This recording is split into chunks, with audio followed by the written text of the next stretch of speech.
What is up, everybody, and welcome back to TarHeelIllustrated.com. I'm Jacob Turner. He's Andrew Jones, and as I would assume you can tell from the backdrop, those purple seats right behind him. AJ's in Little John Coliseum. There we go. Show everybody what's going on. I like that, AJ. Move the camera around a little bit. Man, that's courtside viewing right there, AJ. Best seat in the house right there. It's good stuff. Well, it really is. I have it for this. You want to see the media seats? Yeah, where are the media seats? Can you see way up there? Oh, they put you guys up there. Way up there, yeah. Really? Yeah, I guess that's kind of normal nowadays. It's not as bad as Indiana. In Indiana, you actually have your own weather patterns are up so high. You can have that on the floor. So. That place is massive, by the way. I've never been there, but just pictures. It's a massive arena. At least it looks like it is. But I like this place. I like coming here. It's when they're good, it's a good atmosphere. It's a great atmosphere today. It's a good looking arena. Mm-hmm. They do it right here. It's good place. Yeah. And obviously you're there following North Carolina's 65-55 win over 16th ranked Clemson. Carolina proven to 11-3, 3-0 in ACC play. I'm gonna run through some quick stats real quick. Armando Bacot led the way alongside RJ Davis. Bacot had 14.16 boards. I believe that's his 75th double-double of his career, and also moved into 5th all-time on the scoring list as well earlier today, passing Charlie Scott. RJ Davis 14 points, and then Cormac Ryan had 10 points as well. AJ, let's start on the defensive side of the ball. Clemson shot just 1 of 18 from 3-point land, and you look at also the combination of PJ Hall and Joe Girard combined for just 15 points, shot just 6 of 20 from the floor. So wasn't a great shooting day from their two best players in particular. But again, Carolina defensively, and this is, AJ, we've talked about this a couple times this year. This is not like the first time we're talking about Carolina's defensive effort and them doing some really nice things on the defensive side of the floor. So maybe it's becoming a theme from this team. Maybe it's becoming who they are. But again, on the road against a good Clemson team coming into it, knew it was going to be a physical matchup, knew it was going to be a game that Clemson and the fan base were up for. And I think Carolina handled business on the defensive side of the floor in particular, and that obviously ends up helping them out big time and resulting in a 10-point win for the Tar Heels. I'm old enough to remember when Carolina fans used to expect some Yahoo to come off the bench and hit like 25 3-pointers against him in a game. Like it was a theme. Andrew Walton, Andrew Walton did for Florida State a long time ago. He was sort of this signature guy and I think what we're seeing now is something completely different, where this team can identify the top players on the other team and shut them down. Blake Hinson was like 4 for 16 the other night, and he had 11 points. PJ Hall, and you read the numbers, PJ Hall and Joe Girard. It wasn't just a simple fact of them missing. Just like before, like when those guys used to go off, they were just hitting shots. Sometimes it wasn't because defense was bad; they were hitting shots. But this is not a case of their best players just not hitting shots. Hall had a couple of open threes in a stretch in the second half, but by that point, I think Armando had gotten into his head. Yeah. In fact, I asked Armando after the game. There was a sequence late. It was 50-45. Hall was at the line, and he missed 2 free throws. And he just didn't look comfortable. I've seen him play enough in person and certainly a ton on TV that he just didn't look like himself. He wasn't getting the ball in spots he usually gets the ball. And we asked Huber, actually, I asked him, and a couple others did as well, but I asked him specifically about how do you defend the 3? I mean, you're going to have to go over the screens, or are you going to switch? How are you guys going to handle not giving them room to take threes, because they're one of the top 3-point shooting teams in the country. They average just under 10 a game. In fact, they're the fewest they ever made in a game. They've made in a game this season was 6, and their worst shooting night from 3 was 7 for 27 when they beat TCU on a neutral site up in Toronto. That was a really good win. So they had one tonight, and Hubert said it actually started down low. They couldn't let them catch the ball in good spots down low that allow the offense to flow, and they get so many of the threes through that. And if you could stop that, then the threes are going to come in different ways. They're not going to be as comfortable. They're going to be more challenged, and that's what happened. And you got to credit everybody for that, but really it's Armando. Armando yesterday talked about how he was really looking forward to the challenge of defending PJ Hall. And you and I just did a pod the other day about Armando. And I said, his game is sort of morphing into what it's going to have to be wherever he plays at the next level. He doesn't have to be a scoring machine. He could be opportunistic. He needs to be able to get the ball in the block and spin, move, and score like he did today, get to the free throw line, that kind of stuff. He needs to be a rebounder. He needs to be a defender. And tonight he had 3 assists, and he was that guy. This was the kind of Armando performance that you can say, you know what, I could see him in the NBA. If he could rebound, defend, and do some of the things and not occupy the ball so long, that's the kind of guy he needs to be. And we saw that from him. His defense on P.J. Hall was the number 1 key in the game. The number 2 key in the game was the rebounding, which we'll talk about in a minute, and Armando had 16. Armando was a player of the game today. Mm-hmm. But he also led them with 14 points, tied with RJ. It was a phenomenal basketball game. He was bouncy, he was athletic, he was quick, he was decisive. He had a couple of blocks. His help side defense, as we've talked about, it's been really, really good. So it wasn't just how he flustered P.J. Hall, and I believe he flustered him. It was also just the presence he had down there. We've talked a lot about how this team doesn't have a rim protector, but, Armando's a space protector. And if you keep teams from getting to the rim as much, because of a guy like that, that kind of equates to being a little bit, Offset's not having a true rim protector, but he's got 27 blocks now, I think. His career high for season high is 32. So he's going to blaze past that. Now, a lot of other guys did a really good job defensively too. They used a lot of different dudes on Gerard in the first half. And he got to the point, Jacob, where he was invisible. Like, I had to search for him on the floor. Seriously, a couple times I'm like, God, because Brad likes to take P.J. Hall out and give him quick breaks. I think Hall went out like 4 times in the second half, quick breaks. Once was after he picked up a 3rd foul. Gerard's just out there. I mean, Boeheim used to play him 40 minutes. Oh, I know. And he was easy to spot. He was hard to spot tonight. Hard to find. And they did a really good job. RJ did a nice job. Elliott started the game on him, Seth Trimble, and Trimble was face guarding him 25 feet from the basket. And they did Paxton Wojcik as well against Gerard. Yeah, it wasn't like it was the most aesthetically pleasing game, but I thought that it's great that Hubert's been talking about the trenches the last week or so, winning in the trenches is the football analogy. And I think if you want to use that analogy, Carolina stopped the run on first down. They stopped the run on second down and forced them into a 3rd and long. They would have blitzed. They kind of did that, if you want to use the football analogy. And on the other side, they were able to run the ball enough to move the chains a little bit, kind of have that time possession, wear them down a little bit, and that's what happened. They ended up closing 17-8, scored the last 7 points of the game. But in the second half, after they overcame the quick 4-point strike by Clemson, I never thought that they were going to lose the game. Me either. I tweeted it after the game. They were the more composed team. And the one thing that they brought to the floor, and they came to play, man. They had a skip in their step today. But the one thing there's 2 things, I should say, that they brought to the floor today that they took with them to the floor to Pittsburgh as well. And that is defense and composure. Yeah. This is a very composed team. I think we're going to talk about that as well later on in this 3 things. But man, this was a survive and advance, clip down a regional Nets kind of performance today. Yeah, and I want to talk about that later. We're doing 4 things kind of today, just so you guys know. We've actually got kind of 4 things to hit on today. Before I forget, I gotta say hello to the Montgomery sisters. Yeah. Shout out to the Montgomery sisters and meet them. Yeah, well, I saw them in the parking lot. They ended up sitting right there by press row up in, Mount whatever at the top. But actually, again, I don't want to complain. It's not bad. There's not a bad seat in this place because it's not huge. But it was very nice of them. They had some very kind things to say about Jacob, and a couple of nice things to say about me too. I think they were just trying to use me to get to you, I guess.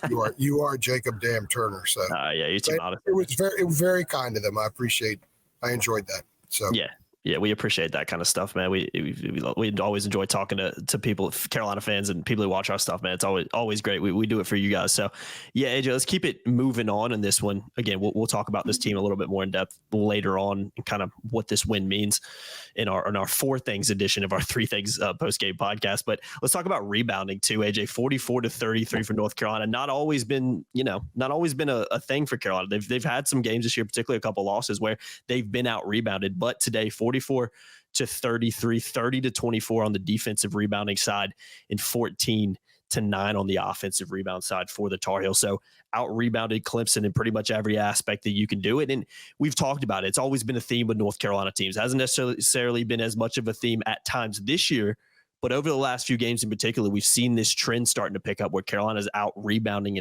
its opponents, and it's leading to relatively convincing victories in the end. And I don't think that's a coincidence at all. But we know the importance of rebounding. Roy Williams used to talk about it all the time. And it just does seem like whatever team finishes with more rebounds than the other tends to win, particularly in games like this against two really good teams. So, yeah, Carolina being a very, very efficient. I'm not going to say necessarily dominating on the glass, but I guess when you out rebound your opponents by 11, they closed. Pretty impressive. Yeah, because it was a one rebound margin several minutes into the second half. So they out rebounded by 10 the rest of the way. They just flexed. Yeah. They flexed in every way. And I got to credit Hubert, man. Hubert identified it. He was open and talking about how we got to rebound better, and he has gone after them. Armando, who we should be able to talk to every day because he just gives us so much information. He said that Harrison told us in the locker room Tuesday night at Pittsburgh that they've been running a lot. Hubert's been making them run if they're not crashing the boards on offense, right? And not boxing out on defense. Armando told us yesterday that Hubert's kicked guys out of practice for not rebounding. I love that, man. That's great. I asked him, I said, it was you? He goes, no, it wasn't me. And then he singled out James Okonkwo and Zayden High as being the guys that they're sort of like Rudy, they're just beating him up on the glass and they're cutting. You remember the scene from Rudy in spring practice when one of the starters walks by and says, "Why don't you dial it back? You're making us look bad." So Zayden High and James Okonkwo are the Rudies of this team. And so somebody, we can speculate who else got thrown out. Armando said it wasn't him. Point is that the head coach is doing what the head coach needs to do. And he's doing whatever it takes to get these kids to do what they're supposed to do. And they got to crash the boards. And I think that there's a little bit of Hubert this year to me seems a lot more like a head coach, a lot more like an experienced coach, a confident coach, certain with what he's doing coach. A lot of times he calls some pretty good sets coming out of timeouts. They score a lot. And I thought the way he subbed today, I think the way that they've defended, the way they've gone about defending has been smart. I think icing the ball works really well with this team. And when you think about the rebounding, the kids get the credit, but man, Hubert gets credit too. He has coached. We asked him, gosh, I think it was after Kentucky down Atlanta, how do you get them to do that? He said, I got to find a way. I'm paraphrasing, but he said, I got to find a way. See, and he did. So he makes them run. Maybe they throw up. They get, they're clenched over. They're huffing and puffing. He makes them run again. He kicks them out of practice. He's doing head coach things. And I think that was a concern of people's before this season because they didn't have the appearance. And then they thought Hubert just wants to be their friend. Hubert wants to hug them and, have pie with them at his house, sitting in the kitchen at 10:30 at night, that kind of thing. Hubert's kicking some rear, and he's gotten them to the point where the passion, energy, and vitality that they play with does not wane. They don't always play well, but it's not because they're not dialed in. And what they've done is in the last few games, they've added the rebounding thing to this. They've the element to this. And I gotta tell you one stat that just blows me away. I've been tracking the second chance points like a hawk the last couple of weeks. And, Oklahoma had 11 offensive rebounds, 2 second chance points. I'm going to discount Charleston Southern. Pittsburgh had 14 offensive rebounds, 1 second chance point. And then today, almost 13 minutes in, Clemson didn't have a second chance point. So follow me for a second. I know it could sound kind of jumbled here, but if you go back, that's a span of 2+ games where the opponents had 3 second chance points, 2 by Oklahoma, 1 by Pitt. Oklahoma's was a putback slam with 10:18 left in the first half, or 10:18 into the game. Okay. So no, it's 10:18 left in the first half. Clemson's bucket, first second chance basket field goal today was with 7:11 left. So in between, there was just 1 free throw. It was a span of 82 minutes and 31 seconds of basketball time. So against Oklahoma on a neutral floor, at Pitt and at Clemson, this basketball team went 82 minutes and 31 seconds without giving up a second chance field goal conversion. It's good, man. One free throw. Now, and it's not like Porter Moser, Jeff Capel, and Brad Brownell's teams don't hit the glass. Oh, no. It's not like they don't hip check you and don't box out. These are not finesse teams. These are grinders, and Carolina is out grinding the grinders right now.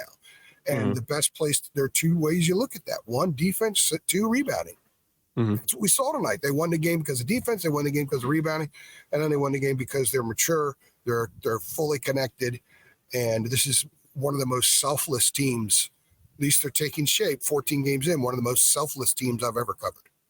See, absolutely perfect segue into the extra. I'm going to count this as the extra thing we're going to talk about in this one, because we always talk about what this means, but I'm sneaking this one in because of what Hubert said during his press conference. I think it was a very interesting insight into this team. And it's exactly what you just hit on, how the players, and this is what Hubert referenced in particular, is how the players talk to each other on the bench and on the huddle. I mean, I think he basically said, and I'm paraphrasing here in his press conference, that sometimes he just sits there and watches them talk because they're kind of figuring it out together. And I think one of the reasons for that is you look at the experience that this team has. I think you can see this on the court at times too. I'm going to single out Cormac Ryan, because he is a guy that constantly is talking to guys and bringing guys in, during kind of dead balls. He's talking to guys maybe after they make a mistake, after they make a good play, talking to the team. He's a guy in particular, you can see it on the court. But I know Hubert basically said it's the whole starting five. He's like, heck, even Zayden High behind the bench is saying something.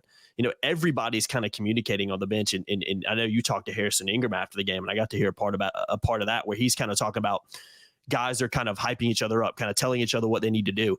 It's a team that is player led. We talked about this in football, AJ, 6 games in. I know Carolina fans don't want to hear this. We talked about this when Carolina was 6-0, about how you could see it on the sidelines. This was a player-led team. No coincidence that they were 6-0. I don't know what happened after that point, but again, when you shifted, people are thinking, "Oh God, they're going to fall apart in basketball now." No, yeah, exactly. I didn't want to give anybody talk negative. I was thinking player-led. Yeah, when Hubert was saying that, I could have talked to him in the hallway. I was next. I was going to try to get a question, and Steve wanted to get him out because Clemson had to get in there. And I decided, wait, I'll ask it another time. We get Hubert on Tuesday, and actually the ACC conference call starts this week, so we could get 10 minutes on Monday as well. I was thinking exactly as you just said, player-led team. Yeah, I mean that's what it sounds like. A lot of guys can talk, but who's listening to them? How are those words being received? And they closed out Oklahoma. They closed out Pitt. They closed out Clemson. And in those 3 games, inside the last 5 minutes, when they're on the bench, everyone's talking. They're not talking over each other. It's an actual, fully interlocking conversation, discourse. Yeah. Words that mean something. It's not just – I sat behind Purdue's bench when they lost to St. Peter's, because that's the spot I had for that night, and that's where I sat when Carolina played UCLA. And I sat and marveled at when Purdue came over to the bench as that game grew. Like, there was less and less communication. Yeah. And I knew they were going to lose because they weren't communicating. This team is able to go back on the court, regardless of what the scenario is. Maybe they had an 8-point lead and it's cut to 2, or they could have had a 2-point lead, they pushed it to 8. They're not affected by that. They're going out and they have a mission, and they're fully connected with that mission. That's part of the dialogue. They take it onto the floor, and that's why they're unflappable. There is no body language change on this team, regardless of how the game is going. I don't see it. I don't see it at all. And that's, maturity, but you can have a lot of fifth-year guys, fourth-year guys that don't mesh well, and they're mature, but together they're not a great fit. This team is a great fit. They're having fun. They genuinely like each other. It's not just, words that people say to call off, to keep the dogs off or whatever. It's legitimate. And it cannot be more found as being legitimate, validated as being legitimate, than in those situations. Those are the situations. That's when you find out who the heck you got. That's when you find out how tight the group is. Oklahoma closed them out. Pittsburgh, Oklahoma, they won by 12. Pittsburgh, they won by 13. Here, Clemson, they won by 10. Yeah. And think about it. Oklahoma scored, 69 points. Pitt scored 57. Clemson scored 55. Man, all the needles are pointing in the right direction, man. Yeah. No, there's absolutely So the 3 things that we've addressed tonight: defense carries with you. Grinding on the glass should carry with you. And the last thing that we just talked about here, that's who they are now. That should carry with you as well. So that's how you can have games where you don't shoot great from the field like they didn't Tuesday night or today and still get quad one wins on the road. It's one thing to be a beautiful team. It's another thing to be a beautiful team when you can be at times and an absolute butt kicker, an alley team the other times, because that carries you through. You know, the title team in 17, that title game was a brawl. Oh, I know. And they won. And this is the toughest team since then at North Carolina. There's no doubt about it. I'm glad. They might be more lunch pail oriented than that group, because that group kind of became that over time. And this group came into the new year ready for a fight. Yeah. And they haven't backed down. Even when they've lost, they haven't fully backed down. Kentucky kind of got into them a little bit. But even still, Kentucky was playing at an exceptionally high level that day. It wasn't so much that Carolina just stunk. They made some mistakes. They allowed turnovers and stuff, and they didn't match their physicality. And that was the final, like a lesson learned. They left and said, man, okay, that's why we play these games and don't load up on patsies, because we got to find out who we are and what we need to be. And they added that layer ever since then. Yeah. No doubt. Let's talk about what this means real quick. 4 quad to wrap it up. 4 quad 1 wins, 3 on the road, 4-2 versus AP top 25 teams now. And like I mentioned earlier, 11-3 on the year, 3-0 in ACC play. And there's still a ton of improving this team can do. But for me, and we've talked about it a lot here, and I haven't had a chance to kind of weigh in on it yet, but I actually have a tweet saved in my drafts right now from halfway through the second half. I ended up not tweeting out. But like you've said, what's impressed me the most about this team, and what I say in my tweet, is it's reminded me of some of the more vintage Carolina teams, to use that word vintage. You mentioned 2017 a few seconds ago. What the steadiness of this team, use the word calmness early on. You could even throw in maturity. They never get too high. They never seem to get too low. For me, they just keep playing and they just keep executing. And that is what some of the better to great Carolina basketball teams have done. And that's why, and that's what leads to 4 Q1 wins. That's what leads to 4-2 versus AP top 25. That's what leads to a 3-0 ACC start. That's what it leads to 11-3 through 14 games. So again, for me, all that stuff is great. All those stats and all those records are great.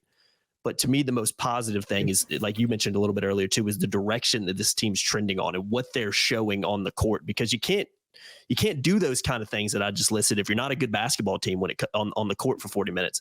They're doing that. They're steady. They're not getting flustered. And for me, that's a major positive, is because it doesn't get any easier. Wednesday night against the Wolfpack in Raleigh, it's not going to be an easy game. And the ACC play is just getting going. So, but if this Carolina team can continue to do what they're doing and continue to kind of head in that direction, I think Carolina fans should be feeling fantastic about where this team's at right now.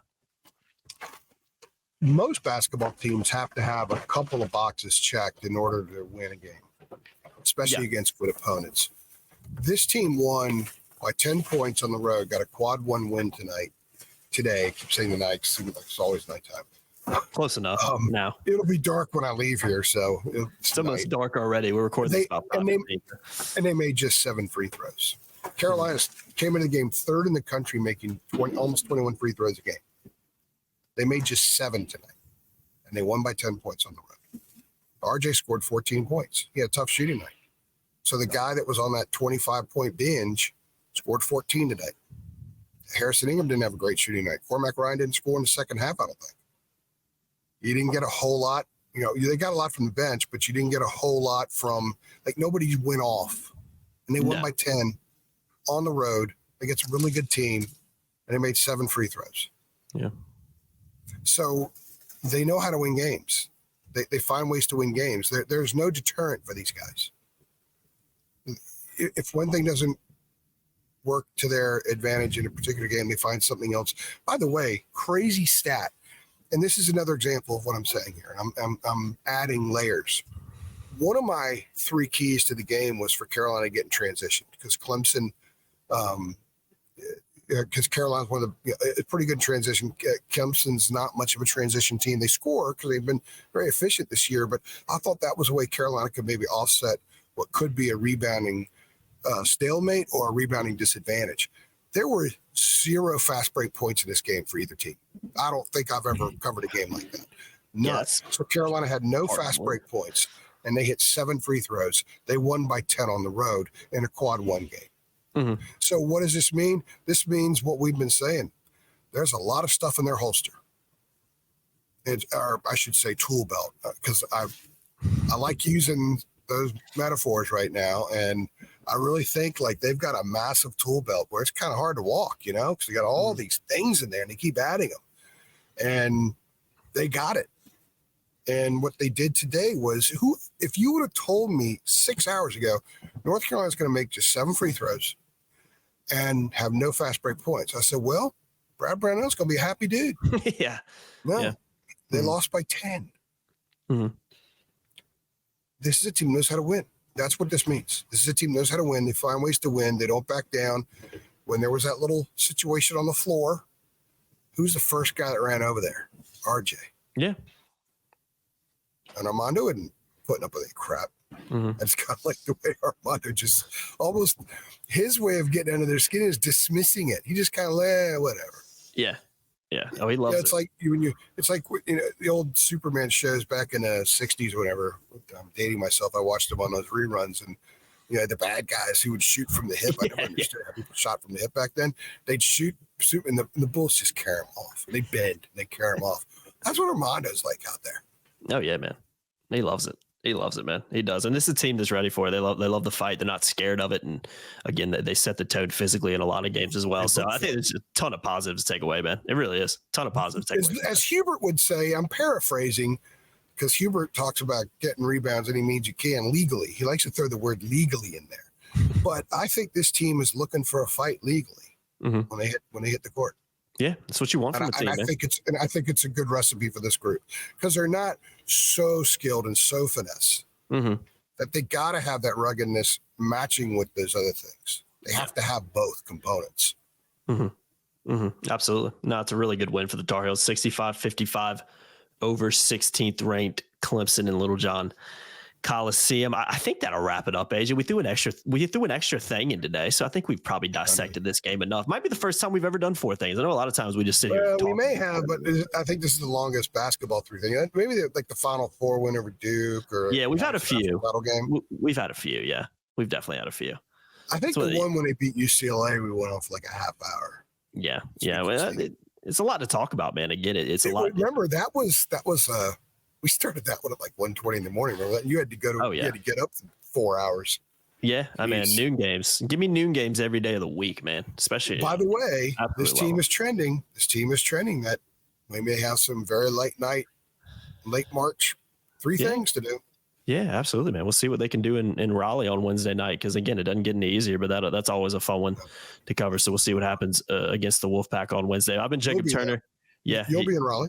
Yeah. You'll be in Raleigh. Chelsea will be in Raleigh. Yeah. You got to remind me to get you a photo credential for that, because Kevin can't make it.